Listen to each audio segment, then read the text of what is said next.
What's going on, guys? Welcome to Reaper Customs. If you're watching this video, it might be your first time that you're wrapping a car. Might have done it a few times and you're just looking on how to wrap a bumper or improve some skills. Or you might be coming from our vlog channel and already subscribed. Either way, thank you guys for watching. We're gonna give you guys some pointers on how to wrap a vinyl bumper. All right, so we're gonna start off with some alcohol. We're gonna wipe the whole bumper down. Me and Mike are working away over there, making sure you're really cleaning those edges and cracks and wherever you got anywhere in between, like this tow hook cover, it's gotta be clean, else that wrap is not gonna stay down. One of the things that we also do is we also clay bar the vehicle before we start. So this bumper's already been clay barred, and we'll pick it up to the next step. All right, so the boys have already went ahead and done their inlays, but I'm gonna walk you guys through a step-by-step really quick. So wherever you're putting inlays on a bumper, you want to do it where there's a stretch, or where if you do take over with the full wrap, it's going to cause a discoloration. So you have to do inlays in many situations. On this Tesla Model 3 bumper, we got an inlay going on right here because it goes too far in.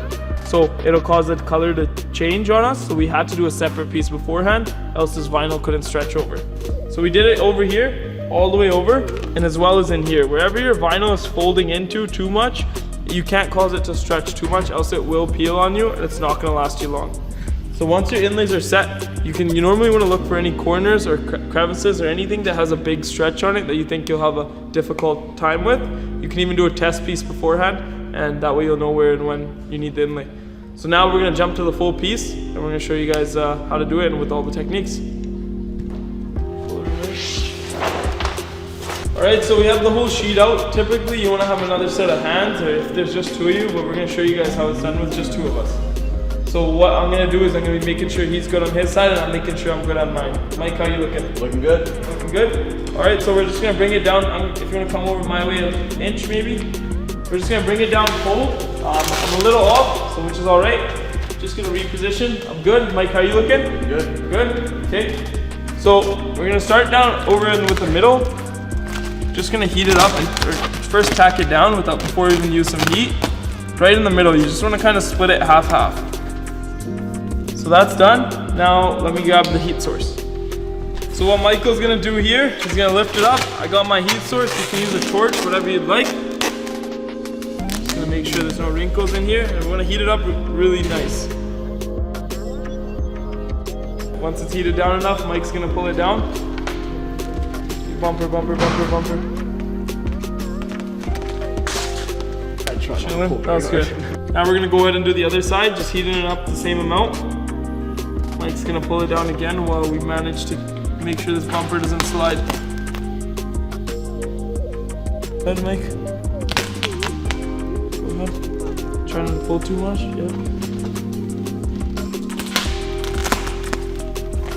There we go. First thing you want to do is you always want to tack it down in the middle, then work your way out, because that way if you have any issues you can go half and half. And make sure you got a nice heat as well with it. You can use a heat gun or a torch, doesn't matter.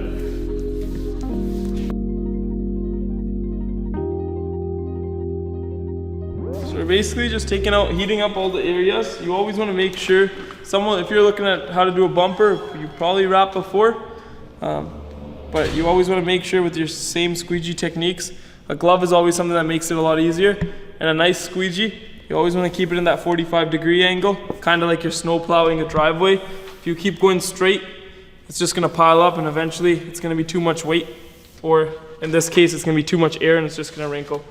Wherever you have issues, depending on the films you're working with, you typically want to use heat before you peel it back, because what will happen is a lot of these wraps will rip very easily.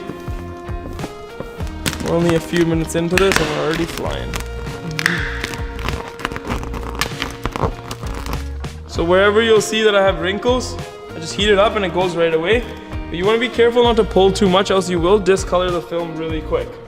Any films will change colors on you quickly, and that's our purpose of the heat lamp here. It makes life a lot easier. So now that I'm done the bulk of the bumper, I'm actually going to switch over to a torch. You can use a torch or a heat gun. All it does is it applies a little bit more direct heat and a little bit quicker, which makes all the finishing and all that stuff a lot easier, because you don't need to heat some areas, so it's a little bit unnecessary.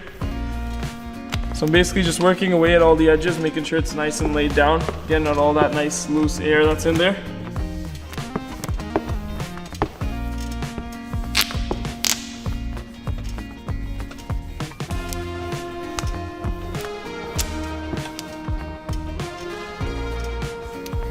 So now what we're gonna go ahead and do is do something called relief cuts. So I'm gonna be relieving it wherever there's a lot of tension for this vinyl to come down and where it's unnecessary for me to have to wrap. So I already got my inlay down, I'm just gonna do it accordingly. Just cutting out with a little bit of extra because this one is gonna fold over. Just going nice and easy. Making sure I also pay attention to the bottom here.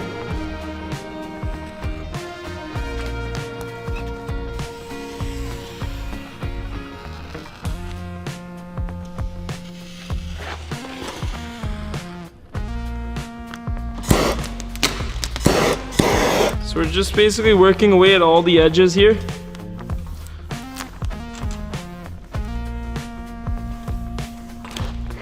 This car's got some scrapes underneath, so those are unfortunately going to show through, but luckily they're on the bottom.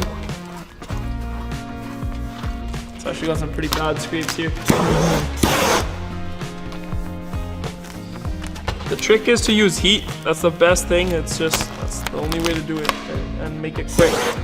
Heat will always make it nice and relaxed and make sure you get the vinyl goes where you want it to go. Once again here we got some tension, we're just gonna leave it. Use our heat source. And just nicely put it in there.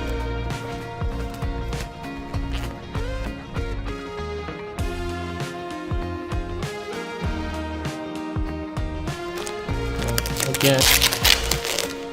So now we're basically just got our fresh blade out, we're making cuts, and we want to make sure this was the panel we're cutting, we're up against it like this, and we're not actually cutting like this because that'll put a knife mark in there if you're on the paint. You want to always try to be cutting in the air. You want the edge of the blade in the air at all times.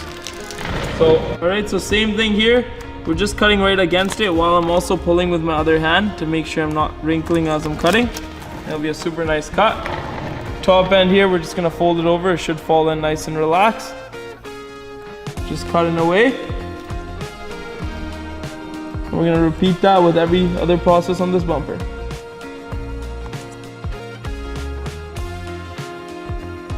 Alright guys, so now we're almost done cutting. Just got this last piece here that we're going to cut, and we'll show you guys the last result.